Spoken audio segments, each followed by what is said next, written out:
সংগ্রামী সাথী ও বন্ধুগণ, সংক্ষিপ্ত কয়েকটি কথা আমি আপনাদের সম্মুখে আলোচ করতে চাই। প্রথম কথা হল, আমাদেরকে মনে রাখতে হবে স্বাধীনতা অর্জন করা যতটা কঠিন, স্বাধীনতা রক্ষা করা তার চেয়ে বড় কঠিন।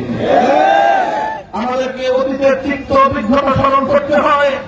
1971 সালে একটি মুক্তিযুদ্ধের মধ্য দিয়ে বহু মানুষের রক্তের বিনিময়ে যে বাংলাদেশের স্বাধীনতা অর্জিত হয়েছিল, সেই স্বাধীনতা অর্জনের 1 বছর অতিক্রান্ত হওয়ার আগেই বাংলাদেশের মুক্তিযুদ্ধের স্বাধীনতার সফলতাকে ছিনতাই করা হয়েছিল। বাংলাদেশের মুক্তিযুদ্ধ হয়েছিল এদেশের মানুষকে মুক্ত করে ছাড়বো ইনশাআল্লাহ। আল্লাহর উপর অবিচল আস্থা এবং বিশ্বাস রেখে ইনশাআল্লাহ বলে যে মুক্তিযুদ্ধের সূচনা হয়েছিল, সেই মুক্তিযুদ্ধের কমিটমেন্ট ছিল নির্বাচনে বিজয়ী হতে পারলে এদেশে কোরআন সুন্নাহ বিরোধী কোন আইন তৈরি করা হবে না। এভাবে জালিমের বিরুদ্ধে মুসলিমের লড়াই আখ্যা দিয়ে ইসলামের দৃষ্টিতে মুক্তিযুদ্ধে ঝাঁপিয়ে পড়ার বিধান নিয়ে যে মুক্তিযুদ্ধ শুরু হয়েছিল, সফলতা অর্জন করার কয়েকদিন পর পার্শ্ববর্তী একটি রাষ্ট্র থেকে প্রেসক্রিপশন আকারে লিখে দেওয়া সেই তাদের প্রেসক্রিপশন, তাদের প্যাম্পলেট, তাদের লিফলেটকে সংবিধান আকারে বাংলাদেশের মানুষের উপর চাপিয়ে দেওয়া হয়েছিল।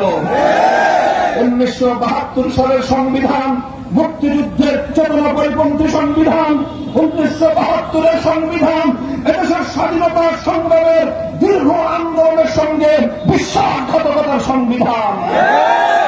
সেই সংবিধানের মাধ্যমে বিগত 50 বছর এদেশের মানুষের মধ্যে বিভাজন তৈরি করা হয়েছে।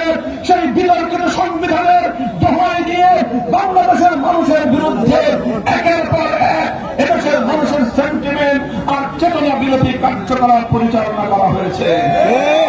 কাজেই সেই কথা স্মরণ করিয়ে দিয়ে আমি বলতে চাই, আজ বিজয়ের মাস পূর্তিতে বৈষম্য বিরোধী ছাত্র আন্দোলনের পক্ষ থেকে ঘোষিত আজকে শহীদী মার্চের প্রতি বাংলাদেশ খেলাফত মজলিসের পক্ষ থেকে সংহতি প্রকাশ করে আমি বলছি, হে ছাত্র জনতা, তোমাদেরকেও সোচ্চার এবং সজাগ থাকতে হবে। ইসলাম প্রিয় জনতা, হেফাজতে ইসলামের নেতা কর্মী, এদেশের আলেম সমাজ, ইমাম সাহেবান, ধর্মপ্রাণ মুসলমান, আমাদেরকেও এই আধিপত্যবাদ বিরোধী বৈষম্য বিরোধী ছাত্রদের কাঁধে কাঁধ মিলিয়ে বাংলাদেশের 5ই আগস্টের অর্জিত বিজয়কে সংরক্ষণ করতে হবে। মনে রাখতে হবে, আবার 1971 মতো আমাদের এই দ্বিতীয় স্বাধীনতাকে ছিনতাই করার জন্য একটি কুচক্রী মহল উঠে পড়ে লেগেছে। তারা আবার এই সুযোগে নতুন করে বাংলাদেশকে ইসলাম বিরোধী ধারায় পরিচালিত করবার পায়তারা চালাচ্ছে। ট্রান্সজেন্ডার সহ পশ্চিমা বিশ্বের অসভ্য অশ্লীল বিভিন্ন কার্যকলাপ আমাদের শিক্ষা ব্যবস্থায় প্রবিষ্ট করে বাংলাদেশে একটি নাস্তিক্যবাদী প্রজন্ম গড়ে তোলবার পায়তারা চালানো হচ্ছে।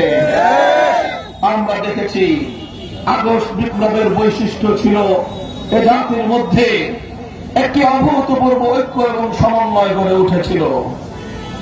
স্কুল কলেজের ছেলেরা, ইউনিভার্সিটির ছাত্ররা, পাশাপাশি মাদ্রাসার ছাত্ররা টেকনাফ থেকে তেঁতুলিয়ায় সকল ভেদাভেদের দেয়াল গুড়িয়ে দিয়ে ঐক্যের একটি প্ল্যাটফর্ম তৈরি করেছিল।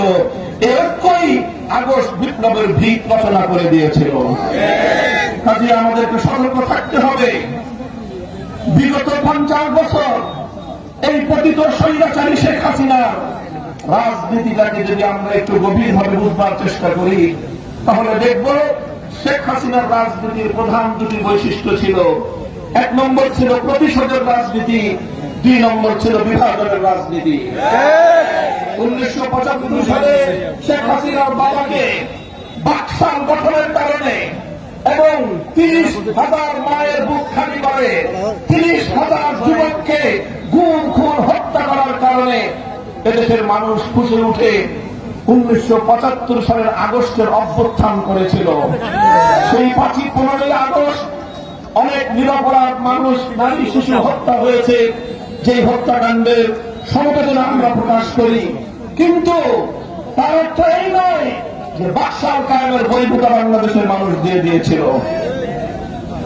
তার বাবার 3.5 বছরের জুলুম এবং নির্যাতনের পরিণামে 15ই আগস্ট ঘটিত হয়েছিল।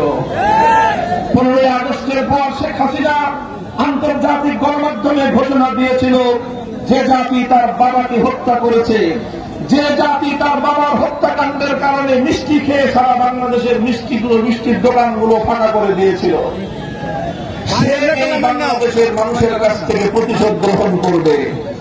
এটা ছিল শেখ হাসিনার 1975 সালের ঘোষণা। 1975 থেকে 2024 সাল 50 বছরের শেখ হাসিনার রাজনীতি ছিল এই প্রতিহিংসার রাজনীতি। সেদেশের মানুষ তার বাবাকে হত্যা করার পর দুঃখ প্রকাশ করেনি, সেদেশের মানুষের কাছ থেকে শেখ হাসিনা প্রতিশোধ গ্রহণ করেছে। সেদেশের মানুষকে ভারতের সেনাবাহিনীর গোলামে পরিণত করার চেষ্টা করেছে। সেদেশের মানুষকে সে দেশটাকে তলাবিহীন ঝুড়িতে পরিণত করবার চেষ্টা করেছে। এই দেশ থেকে হাজার হাজার কোটি লক্ষ লক্ষ কোটি টাকা পাচার করে এদেশের অর্থনীতিকে ধসিয়ে দিয়ে তলাবিহীন ঝুড়িতে পরিণত করার চেষ্টা করেছে। এগুলো ঠান্ডা মাথায় শেখ হাসিনা করেছে, বাংলাদেশকে একটি ব্যর্থ রাষ্ট্রে পরিণত করে চিরদিনের জন্য নরেন্দ্র মোদীর হাতে তুলে দেওয়ার কৌশল হিসেবে।